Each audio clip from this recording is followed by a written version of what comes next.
All right, what is going on, everybody? Welcome back to another day of Saber Sims DFS office hours. Today is Friday, November 21st of 2025. Looking ahead here, we had round two of golf tee off earlier this morning. Look to all of you playing some golf. And for the rest of the day, we have a 2-game college football main slate, 7-game NBA main slate, and then a 4-game NHL slate. So it should be a fun day of DFS. For those of you who are new here, welcome. My name is Andrew, one of the coaches over here at SaberSim. This is a show where we go over how to use the SaberSim app, answer any and all DFS related questions.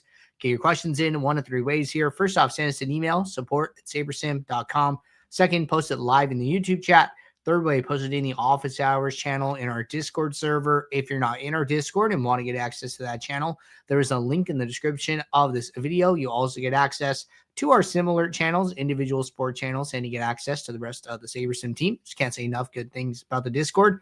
But with that said, we do this show Monday through Friday, 4 p.m. Eastern, and then we do this show tomorrow on Saturdays at 12:30 p.m. Eastern. So tune in any one of those days, get your questions answered. All right. With that said, let's get SaberSim pulled up. Do have a couple questions that came in before the show, so we'll start there and then just kind of see where we go. So I got the NFL main slate for Sunday pulled up.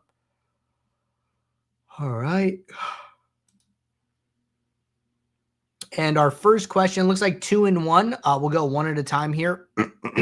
First question: at what volume of play does the ultimate package make sense? It seems like these tools could be very beneficial, but if you're not playing a certain volume, is it worth it? Could you also walk us through your contest selection process when doing these smaller slates like NBA showdowns and turbos, where the prize pools just aren't very big and maybe a 20 max doesn't make sense? Okay, so two questions. We'll start with the ultimate one. So ultimate is about 300 a month, 297, right?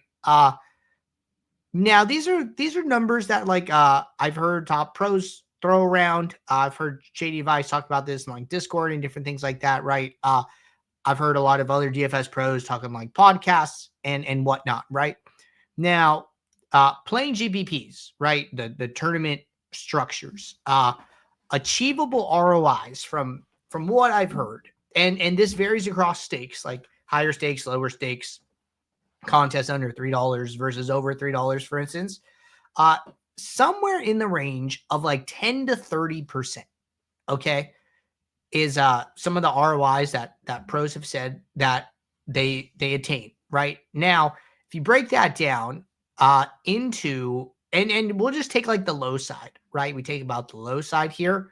Now, in order to break even, right? Let's say you're a decent DFS player, you're making about 10% ROI, right? Okay, so what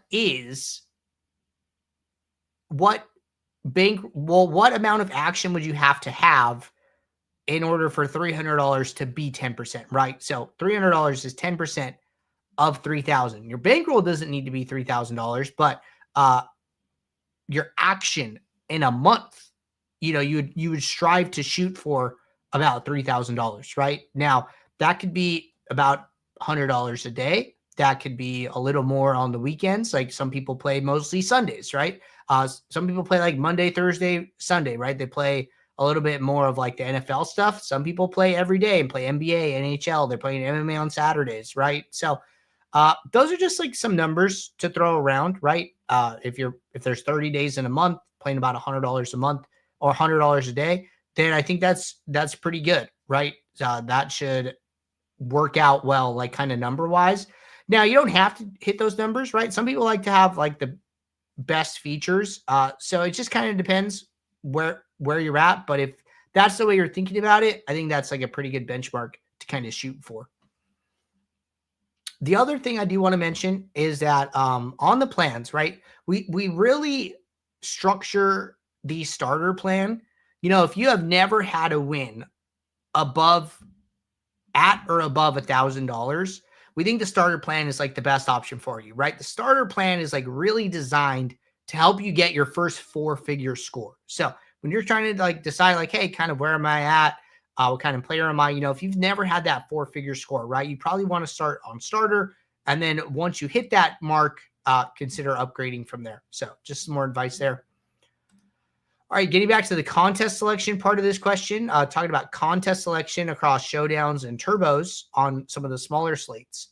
So what I will do here, right, is really two things. Number one is decide how much money do I want to play in total across all of these, right? That's kind of how I'm looking at it. So like tonight, there are 1, 2, 3, 4 classic alternate slates, which means like they're not main slates, right? Now, I need to decide, hey, what is the amount of money I'm going to play tonight? And then number two is how do I want to divide that, right? Say I want to play $200, okay? And I don't want to play main, and I only want to play classics. Okay, maybe I play $50 across each, right? Or maybe I look at them and then kind of see what the best contests are and go from there, right? So like, let's say I'm going to play a turbo, right? I come into a turbo. I would still set up the contest selection filters, right? So I want to sort by play the highest effective entrance first. There's so few contests here. I think you don't really need to filter. You could just kind of sort. And then I would start at the top. Like, okay, on this one, I said I'm going to play about like $50, right? Okay, so I'm going to play this $5 single, the $1.20, that's 25, the quarter jukebox, that's 30, dime time, that's 32, the sharpshooter, that gets me to 47, and maybe I call it there, right? Okay, I've got $47 on this slate, check, right? So always do highest effective entrance to lowest, and then stop wherever your allocation is, right? You could go further if you want to, and I would just continue to do that, right?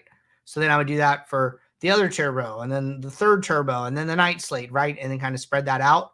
Another thing you can consider, right, is that multiple sites have these, type of slates, right? Looks like FanDuel is running a 3-game express, and DK is running a 2-gamer, right? We're on this 2-gamer. Looks like FanDuel's running a 3, and then so these are a little different, right? DK has a turbo at 5 Pacific time, and then FanDuel has an express, which is like their version of the turbo at 5:30. So even across sites, these alternate slates are like slightly different. I wonder about the night slate. Night and after hours are going to be the same, right? So if you're not getting enough action on one site, hey, consider playing both, right? And then play those alternate slates from there. So that's what I would be doing, just going in, sorting effective entrance, starting from the top down, using multiple sites if I need to get the amount of action that I want. All right. Next question. How you doing today? I'm doing good.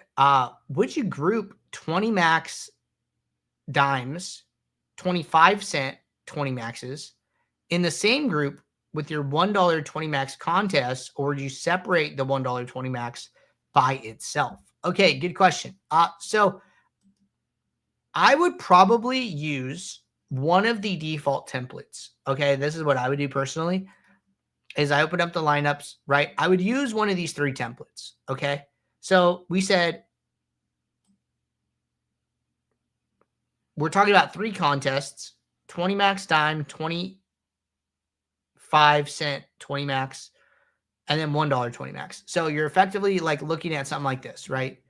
You have 1 group, 2 groups, 3 groups, right? This is what 1 group per contest would do for you. It would give you 3 different groups, 1 for each contest. I think this is a totally fine approach. It's probably our most recommended approach. Another option would be direct fill. Direct fill is going to give you 1 group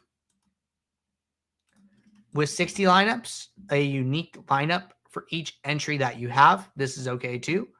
And then all contests in 1 group is going to give you 1 group with 20 lineups where it plays the same 20 lineups in all 3 contests. Okay. This is probably the highest variance approach, right? Because you're diversifying less by only playing 20 lineups, by playing the same 20 in all 3 contests. Obviously, your results are going to be, basically the same across all 3 or super correlated. The 60 lineup approach gives you more lineups, right? This can be good if you're using like a lot of minimax exposures. It'll be a little bit easier for the builder to meet your requests. And then the option with 3 groups, again, is good. I would use this if you're going to use no exposures or a few exposures. I think it's okay. But at the end of the day, there isn't a right or wrong template. There isn't a best or a worst. Kind of just like the approach that you want to take on the slate, and then pick one and roll with it. So I think these are the 3 options I would consider. I would probably go with direct or 1 group per contest personally, but you got to figure out which one speaks to you the most. So hopefully that provides a little insight. All right. Let's see. I got a question from GM. Okay, thank you for linking me this one. So if you are changing exposures, okay, so like, for instance, 1 group per contest, what's happening, right, is that when we have 1 group per contest, hold on. Let me get this one queued up.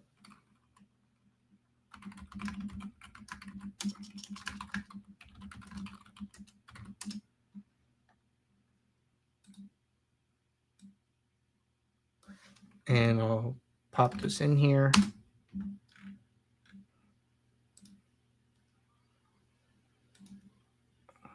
Okay, good. All right, so if you're changing exposures, right, what happens when you have 1 group per contest is every exposure gets sent to each group. So it's effectively trying to send if I set Jaylen Brown to 20%, right, sending that 20% to each group individually. So you're going to have at least 4 lineups in this one, 4 lineups in this one, 4 lineups in this one. The more exposures you set, and the more individual groups, especially with avoid duplicates across lineup groups toggle turned on, the harder it can be for the builder to hit your exposures, right? So that is why when you're setting a lot of exposures, I'm probably calling a lot like somewhere close to like 10 or more. I would do the direct fill option where you have 1 group with all of your lineups.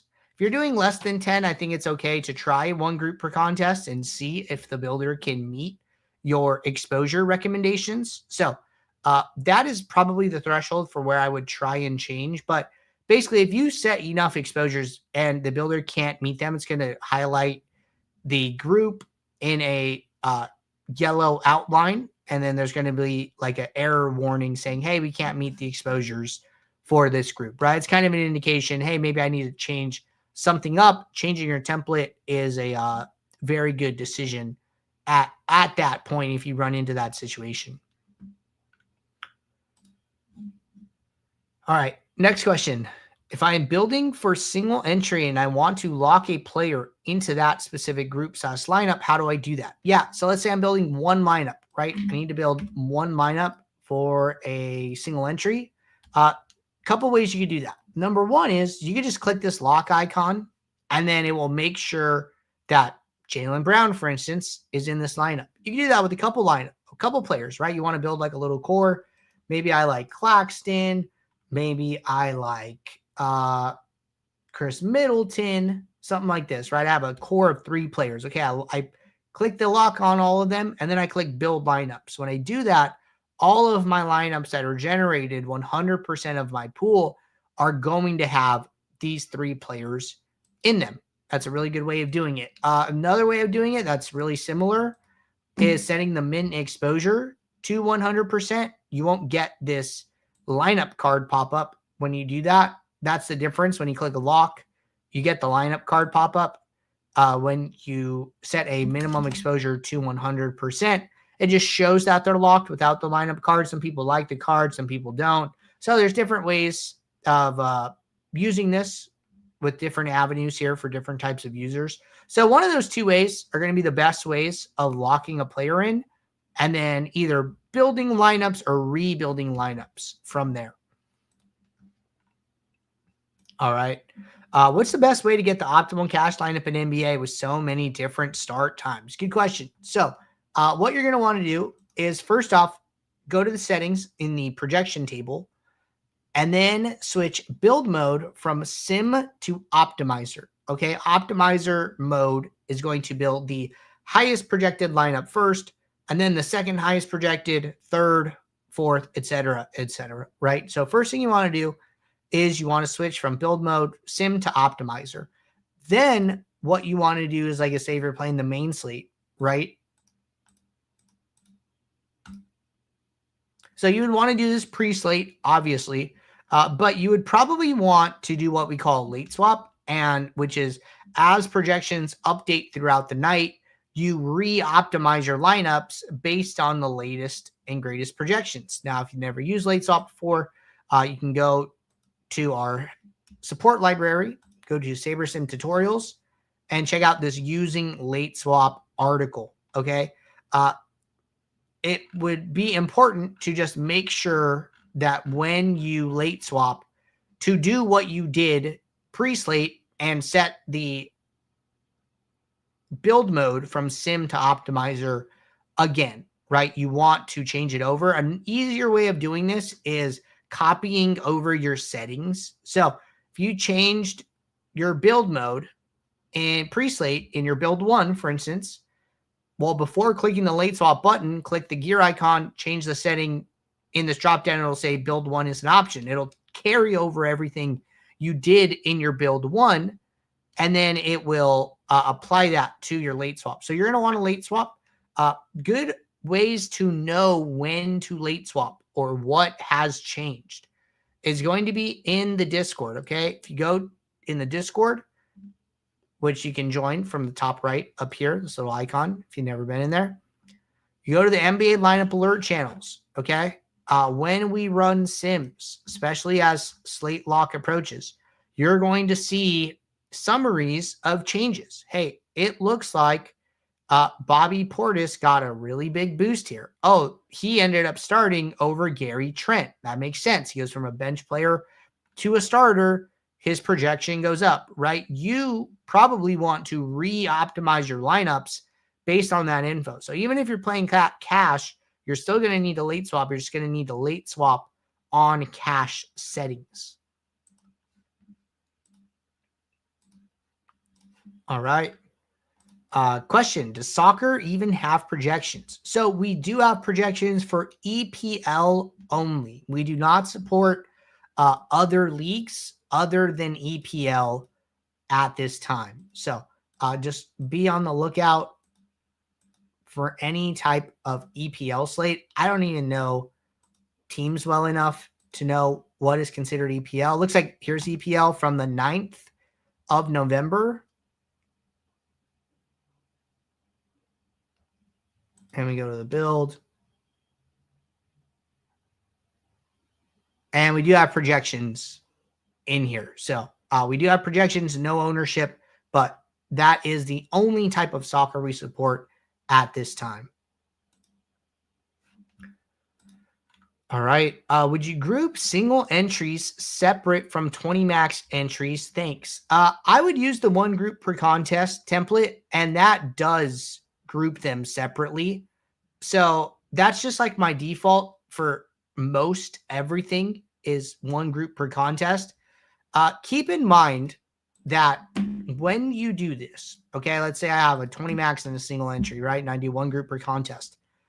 If you set exposures, we only send exposures that you've set of 100% or 0 to the single entry group. So now I was talking about the exposures go to every group, right? Well, since your exposure in a single entry can only be 0 or 100, we basically ignore any exposure in between, because what will happen, right, is maybe somebody's getting 80% of a player in their 20 max. Well, maybe they only want 50%, right? If you set a 50% max exposure, that effectively excludes that player from single entries. Well, that's not really what people were trying to do. They were trying to kind of control their overall exposure, not just not completely disregard a player from the single entry. So for that reason, we only send exposures of 1 and 99, but exposures between 1 to 99 to multi-entry groups, and then any single entry groups, we only send exposures of 0 or 100. So you can feel pretty comfortable having them all in the same build with different groups or same group or whatever, where you know that your exposures aren't going to have like some dramatic negative effect on your sets. All right, next question. Do I open 2 builds for my contest types if I have different settings per contest type?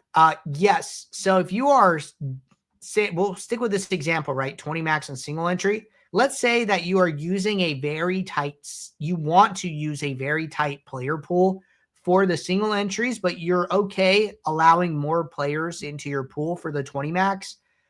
That is absolutely going to be a reason for having 2 separate builds. You can't say for the single entry group, only use these players, and then for the 20 max group, use all these other players within the same build. So yes, you are going to need to separate those if you want to be specific about settings or player pools or anything along those lines. Good question. All right. Looks like we are all caught up here in the Discord as well as the YouTube chat. Appreciate you guys tuning in. Oh, wait, one more. How do I save the lineups file then if I have one entry file? So you would save them the same way. So basically, like let's say in this build, I would save just the 20 max. I click save, right? Which would be up in the top right. In build 2, I click save as well. The trick is don't download the lineups until you've saved both builds. So in build 1, you save, and you go to build 2, you save, and then you download them all together. So just don't download them separately. Effectively wait to download until all the contests have been filled. All right. One follow-up. I usually enter a 150 max and a couple 20 max contests, and I feel like my performance in 20 max has been more profitable. Am I tripping, or is there a reason for that? I would say that, if you're using the same process for all of them, then it's probably a little bit more noise than signal. If you were using different processes like we were talking about, right? Different settings, different player pools for your 20 max and your 150 max, right? Then I think you could actually gain some insight there. Like, okay, what am I doing different in the 20 versus the 150, right? If you're doing the same thing, it's more unlikely that it has anything to do with your process. Could be a little bit noisier. The other thing that I think maybe gets overlooked or a little underestimated is how many effective entrants are in the contest that you're playing, right? You'll notice here that if I sort by effective entrants high to low, the 20 maxes generally have higher effective entrants than before we get to our first 150 max, right? What does this mean? It means that it takes more players to max these contests out. The more unique users it takes to fill a contest, the softer the contest is likely to be. So here, right, the mini max is actually a harder contest than the other 3 contests above it, right? So there could be some strength of competition stuff happening here that you need to be aware of. That's why it's good, always good to sort your table by effective entrance and then enter high to low. Teo said, okay, thanks. You're welcome. Patrick said, I'm just doing 1 group per contest. Okay. And I'm choosing contest with 10% to first or lower. Yeah, I wouldn't even, well, not to say I wouldn't consider that. I mean, I guess these contests are 10% to first or lower, but entering effective entrance high to low is